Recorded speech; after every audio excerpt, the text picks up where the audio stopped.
में angel waterfall, इसका पूरा नाम साल्टो एंजल जलप्रपात है और ये दुनिया का सबसे ऊंचा जलप्रपात है। एक फैक्ट ये आपको याद रखना है। इसके बाद ये किस नदी पर अवस्थित है, तो आपको कैरोनी नदी याद रखना है कि ये कैरोनी नदी पर अवस्थित है। मूलतः एंजल जलप्रपात ये चुरुल नदी पर अवस्थित है, लेकिन इस नदी के बारे में नहीं पूछा जाता।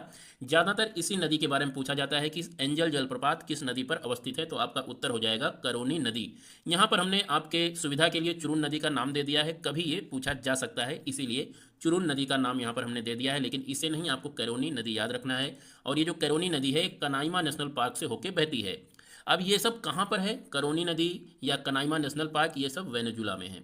आप ध्यान रखिएगा कि एंजल जलप्रपात वेनेजुला देश में अवस्थित है। यहाँ पर एक आप ट्रिक याद रखिएगा, देखिए एंजल जलप्रपात का के देश को याद रखने के लिए ए को उल्टा कर दिए तो वी बन जाएगा। तो ऑप्शन में जिस भी देश में वी रहेगा उसे आप लगा दीजिएगा। जाहिर तौर पर वेनेजुला वहाँ पर दिया होगा, तो ए को जब उल्टा कर देंगे तो वी आ जाएगा, तो ये वेनेजुला